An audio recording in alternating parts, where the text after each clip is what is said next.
Je donne maintenant la parole à son Excellente Jean-Claude Gakosso, qui est ministre des Affaires étrangères ainsi que de la coopération avec la diaspora congolaise. Monsieur, vous avez la parole.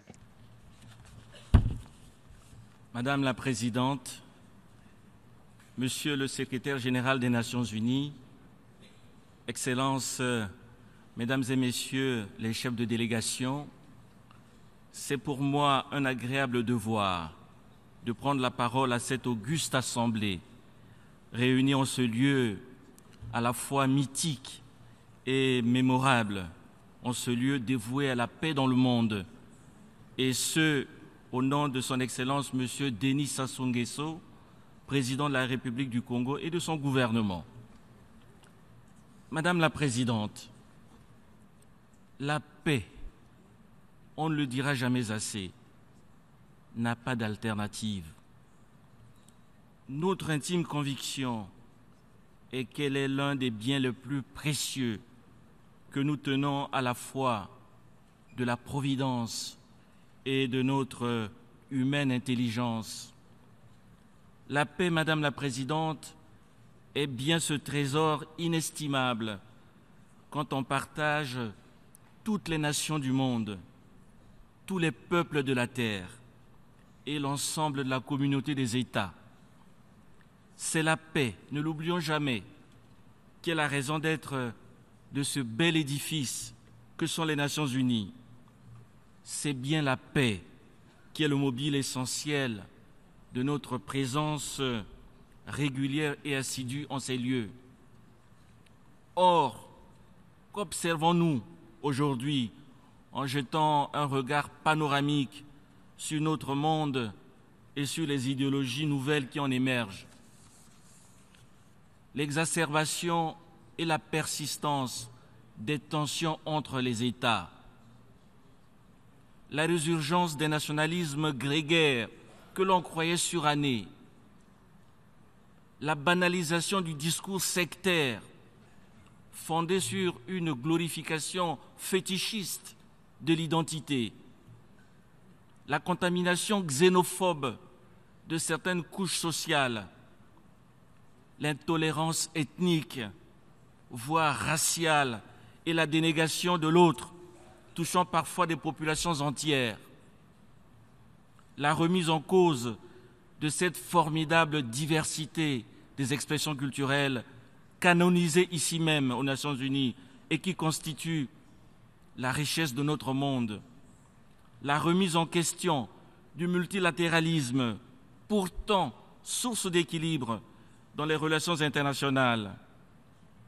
La multiplication des signes de rupture, notamment par la mise à mal des postulats fondateurs de l'imprescriptible Déclaration universelle des droits de l'homme dont nous célébrons les 70 ans cette année.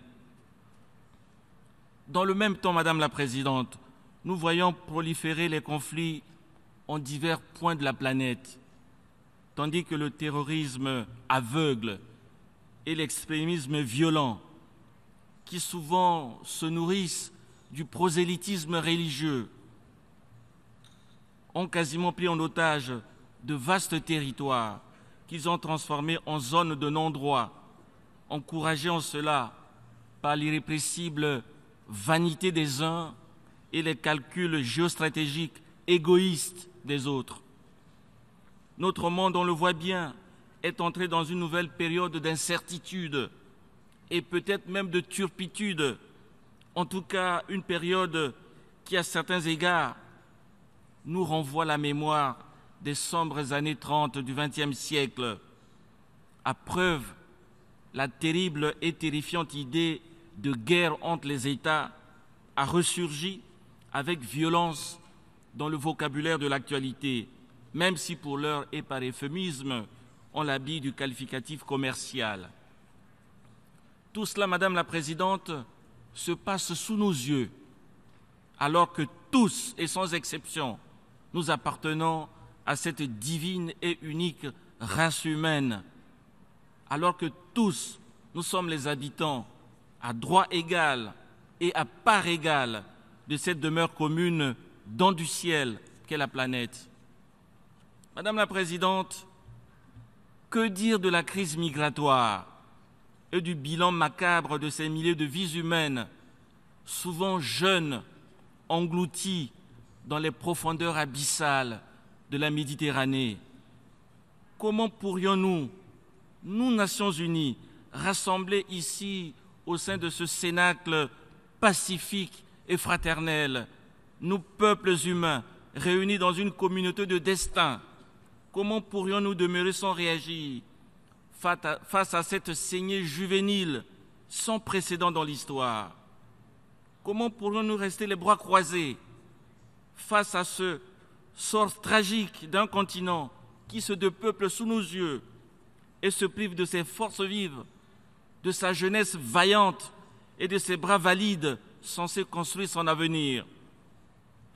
Comment pourrions-nous continuer de rester indifférents face à un malheur d'une telle ampleur et dont les conséquences, à long terme, nous rattraperons un jour? Comment pourrions-nous enfin continuer de rester indifférents face à tant de malheur, à tant de deuil? Bien sûr qu'il nous faut agir. Il nous faut agir ensemble, résolument et vite, à commencer effectivement par rendre, comme nous le disions si bien dans l'intitulé du thème de cette 73e session, à commencer par rendre les Nations Unies pertinentes pour tous les peuples. Madame la Présidente, individuellement et collectivement, nous devons tous œuvrer à la construction et à la préservation de la paix dans le monde, car les conflits, quelle que soit leur nature, engendrent partout les mêmes conséquences: destruction et frustration, blessures et meurtrissures. Travailler à leur règlement et à la conjuration du malheur public est donc une exigence morale. C'est précisément cette exigence morale qui inspire depuis des années l'action inlassable en faveur de la paix du président de mon pays, son Excellence M. Denis Sassou Nguesso, que j'ai l'honneur de représenter. Ainsi, dans le cadre de la recherche de solutions aux crises graves qui secouent le cœur de l'Afrique, mon pays, qui assure depuis l'an dernier la double présidence de la conférence internationale sur la région des Grands Lacs et du mécanisme régional de suivi de l'accord cadre d'Addis Abeba, mon pays, disais-je, est devenu en quelque sorte le siège de la palabre africaine, le lieu où se succèdent sommets de chefs d'État, conférences ministérielles, négociations, concertations et conciliabules sur la paix dans la région et même au-delà. Le tout avec des recommandations fortes à l'endroit des gouvernants, à qui sont faites des exhortations à plus de responsabilités afin que la région soit définitivement débarrassée de la violence armée pour ne se consacrer qu'à son développement. Madame la Présidente, s'agissant justement de cette région du centre de l'Afrique dont nous sommes, la République du Congo voudrait se féliciter des dernières évolutions politiques intervenues en République démocratique du Congo, pays voisin appelé à se choisir de nouveaux dirigeants à la fin de cette année. La République du Congo salue une fois encore la mise en œuvre effective du processus électoral dans ce pays et invite toutes les parties prenantes dans ce processus à privilégier le dialogue, à approfondir la concertation et à prôner la pondération afin que l'ensemble des élections se déroulent dans la paix. La République du Congo exprime sa vive préoccupation face à la recrudescence de la violence armée en République centrafricaine. Elle en appelle aux groupes rebelles qui hésitent encore à intégrer le processus de paix conduit courageusement par le président Faustin Archange Touadéra à s'y engager résolument et de bonne foi, tout en comptant sur l'appui du panel de l'initiative africaine et des autres entités facilitatrices. S'agissant de la Libye, pour laquelle mon pays a reçu mandat du comité de haut niveau de l'Union africaine pour la recherche de solutions de sortie de crise, eh bien la République du Congo, mon pays, encourage les initiatives qui concourent au retour rapide de la paix dans ce pays meurtri. Elle soutient l'idée de tenir le plus tôt possible des élections générales, inclusives, libres, transparentes et crédibles, tout en considérant qu'il est primordial de créer en amont un contexte d'apaisement, notamment par l'organisation d'une conférence de réconciliation et le désarmement des milices, ce afin que les élections n'ajoutent pas de la violence à la violence.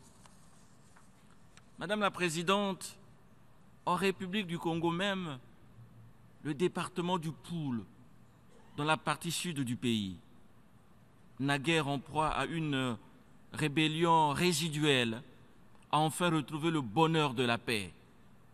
Grâce aux efforts conjugués des plus hautes autorités de l'État et des partenaires internationaux, un accord de cessez-le-feu et de cessation des hostilités a été signé le 23 décembre 2017, qui est progressivement entré en vigueur.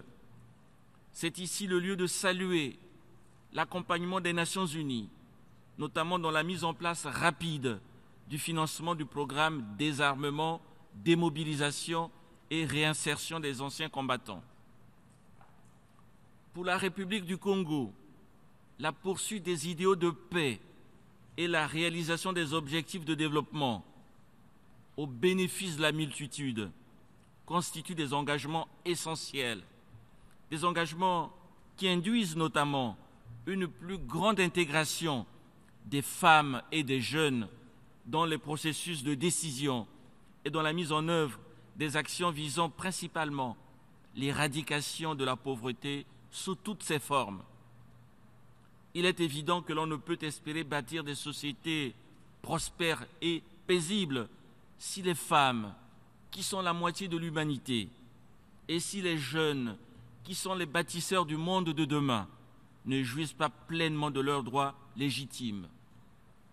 C'est pourquoi le gouvernement de mon pays donne aujourd'hui une sorte de prépondérance positive à ces deux couches de la population dont le dynamisme constitue l'un des principaux leviers de la croissance économique. Madame la Présidente, il y a quelques jours, à cette même tribune, le secrétaire général de notre organisation, M. Antonio Guterres, on appelait aux dirigeants du monde à ne plus perdre de temps pour protéger notre planète des conséquences désastreuses du changement climatique. Cet appel a eu une résonance particulière dans mon pays. Un pays situé, comme vous le savez, au cœur du bassin forestier du Congo. Un pays dont le gouvernement s'emploie depuis des années à préserver l'inestimable patrimoine que constituent les immenses forêts équatoriales d'Afrique centrale et l'extraordinaire biodiversité qu'elles abritent. Aussi voudrais-je, du haut de cette tribune, inviter donateurs et mécènes, philanthropes et amis de la nature, les frères et les sœurs favorisés de la fortune, tous les gens de bonne volonté de toutes les nations à se joindre aux peuples et gouvernements d'Afrique centrale pour protéger les forêts du bassin du Congo, afin d'assurer un air pur et sain à nos enfants, à nos descendants, à toute l'humanité et à la postérité. Du haut de cette tribune et au nom de mon président, j'interpelle la conscience du monde et j'en appelle solennellement à tous afin que dans une sorte d'union sacrée et sous le leadership des Nations Unies, nous donnions force et vigueur aux précieux instruments que nous avons mis en place à la suite de l'accord de Paris, à savoir la Commission climat du bassin du Congo et le Fonds bleu pour le bassin du Congo. Deux instruments, mesdames et messieurs, destinés à préserver plus efficacement les eaux et forêts du bassin du Congo deuxième poumon vert du monde, immense territoire dont l'exubérance aquatique n'a d'égal que l'Amazonie. Ces instruments, Madame la Présidente, Mesdames et Messieurs les chefs de délégation, ces précieux instruments n'attendent aujourd'hui que nos contributions généreuses pour servir la cause de l'humanité, pour protéger, comme la prunelle des yeux, la vie sur cette belle et irremplaçable planète bleue. Je vous remercie.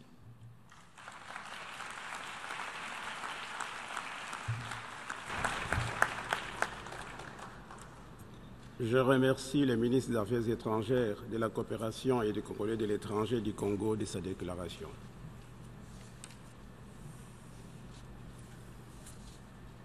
Je donne à présent la parole à son Excellence M. Peter David,